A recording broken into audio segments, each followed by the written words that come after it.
kids were 5, 6, 7 years old with my jersey, on Sundays and Mondays watching the games with their parents. Obviously, they're like 20-something now, which makes me really old. But still, to hear those stories and to kind of reflect back on those moments and talk to the guys that have been a part of it with you, it's one that you'll never forget, and my kids will never forget because they were a part of it. And it's one that I think will go down in a lot of our history as one of the top. When you're able to have all your friends there and your kids are able to see this, how special is that? Well, it's very special because probably about 5 years they won't know what VHS is or a DVD, and now it's just you got to Google your dad's name to find out what he did. But you talk about my oldest daughter who's 15 years old. She was born here, in Jersey. All of them were born in Jersey, and to be, in Eagles green, going to every game, cheering for their dad, and now she's in high school and she come back and see her dad rewarded with something like this. She's told me that she's truly honored. And she's so happy for me, and to hear that from your kids, it says a lot. It says a lot, and it's one in which, as a father, you can't ask for anything more. Now, this morning with Vi, did you joke with Vi that when you said Hall of Fame to your kids, they thought it was the NFL Hall of Fame, which this is special, but they automatically thought, because that's kind of always been the talk. Will he get in? Will he won't get in? And parents talk at their schools, and and everyone's like, "Oh, you should get in. Don't worry about it. You'll get in." The kids here, and so automatically it's kind of like, "Dad, you got in." It's like, no, but we'll see. But this is something special, and they're enjoying it just like I am.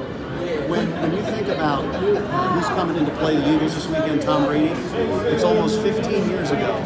See, again, you're aging me. I'm sorry. But it's funny. Amazing. You know what? It's one in which, with Tom and I have had history. In 98, 99, I beat Tom in Ann Arbor in Michigan. And he found a way to get back at me 5 years later. But you know what? You just give credit to guys like Tom. These older guys, Ben Roethlisberger still trying, and Eli Manning, and to know that Tom and I kind of had that kind of duel where it was our only Super Bowl, and we ended up losing, but still, it hurts. But to look back and then to go down, probably to lose to the GOAT, it's one that I can still get pissed off, but it's like kind of like, okay, I get it. Donovan, you had almost the same injury as Deshaun Jackson. Yeah. And we remember what happened with you. Right. He tried to rehab and come back, and it was literally within the first 4 plays. It's not easy. It's not easy. And I think, even when it came out about the abdominal injury, and no one all of a sudden wants to say sports hernia because I guess that's old school. But it's one for a guy who relies so much on his legs, his speed, getting in and out of breaks, and that's tough. That's wear and tear on those particular muscles, and then also you got to think about the ones that's not injured, like his hip flexor, things like that take into account. So I'm glad that he finally decided to get it fixed. It's going to be a grueling process. Will he be able to get back for playoff time? That'll be one to be seen, but I think the most important thing for him is just to focus on his body. How much do those injuries still affect you now? Sports hernias, no. The knee, obviously, when it gets cold or rains, we get a little knee soreness. But I still work out every day. Stop playing basketball, but we're still doing that. But I just think for all injuries that we've suffered. Some guys are still battling shoulder injuries. Some guys are battling bad backs, headaches. It's just something that we signed up for. We paid a price a little bit, but you got to find ways to take care of your body in the process. When you look at this Eagles team, and obviously there hasn't been as much production from the receivers, especially with Deshaun out. Early in your career, you had to find other ways to win. What do you think of what Carson's done the last couple games to try to? He's running a little bit more. He's got the tight ends and running backs, but trying to win games now. That production not coming from him. You know what? I know it's easy to try to put it all on Carson, but he does need help.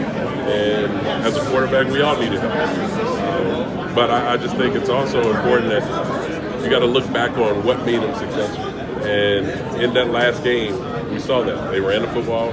I've been talking about it for weeks. Run the football with Howard.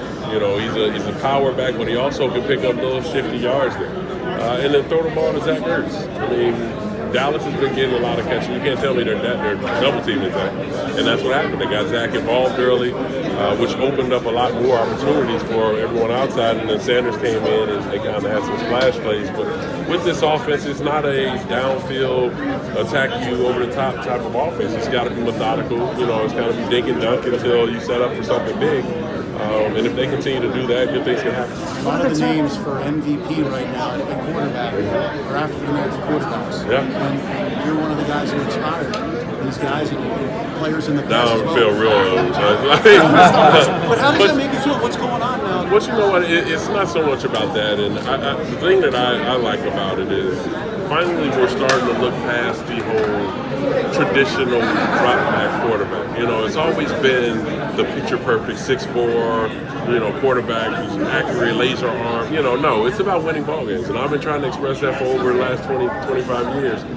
No matter what it is that you do, make sure you do it to the best of your ability and you win. Look at his numbers in Baltimore and Lamar Jackson. Everyone want to talk about, well, he can't throw the ball. Well, all of a sudden he can throw the ball. But the most important thing, he's a winner. Russell Wilson, he's a winner. Deshaun Watson, he's a winner. We're obviously seeing what Patrick Mahomes is doing. He's winning. And everyone wants to pick and choose their guys who they think are the top quarterbacks, and the ones they sleep on are the ones that end up killing them later. Cleveland Browns have struggled with trying to find that person. The list goes on. I mean, and when you pass the Chicago Bears, but when you pass up on talent that has done it on a collegiate level consistently, you might want to take a chance on it and find a quarterback or coordinator that can dial up some plays that he's comfortable with and that you can build on. When you were here and things weren't going well, you got a lot of criticism. Really? Yeah, you did. Only when they weren't going well? But Carson doesn't seem to be getting that. Why do you think that is? That's not my decision to make, or that's not my question to answer. Listen, every quarterback receives some type of negative attention, press, whatever it may be. Everyone's going to be criticized. If they pick and choose who it is, that's not of my concern. But I mean, here in Philadelphia, we know it's tough. It's tough to win. It's tough to play on a consistent basis. If you don't, they'll find a way to get you out of there. And not to say that they'll get Carson out of there, but you got to win. You got to win. I mean, just recently, the last couple of years, you won a Super Bowl. People want to see that same type of attack and see the same type of approach. These fans want it. What do you want to say tonight? Cities, how tough is it to play quarterback in this city in Philadelphia? Well, I mean, I've only been to two others, and they were pretty much for a bagel and coffee. So, the thing about Penn here in Philadelphia is you want to present nothing but the best product out on the field for them. They're going to be there for you night in, night out. They're going to be there rain, sleet, or snow, and you want to make sure you give the best effort that you possibly can. At the end of the day, obviously we all want to win, but it's most important that you get in that effort, and that's what they want to see. What are the top couple memories you cling to from your time here? The numbers? No, the top couple memories. Well, first being drafted. Secondly, my very first win, first playoff win, to the first NFC Championship, and to obviously making the Super Bowl.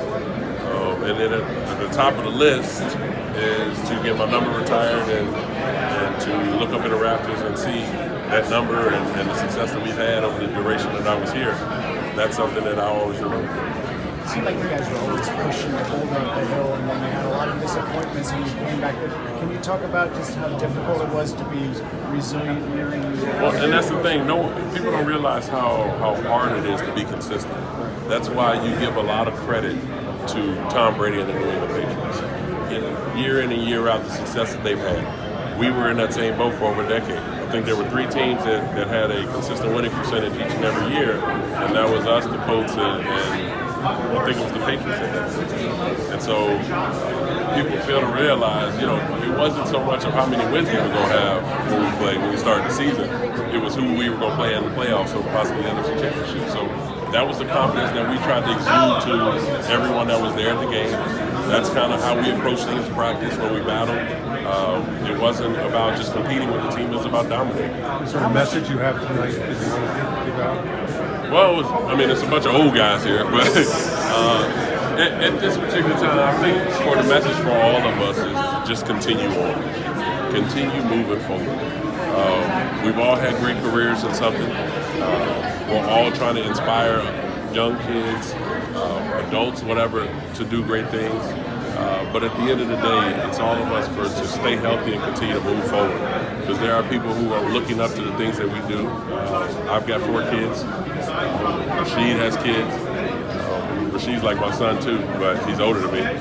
But I mean, we're all like brothers, and I'll have a few of my brothers here in attendance for me, and I look forward to seeing them. But just keep moving forward. Do you think about your legacy? And if so, what do you think your legacy is? I think my legacy is about working hard, always wanting to be the best at everything that I do, always have a smile on my face and enjoy the moment, and was a winner. All right. All right.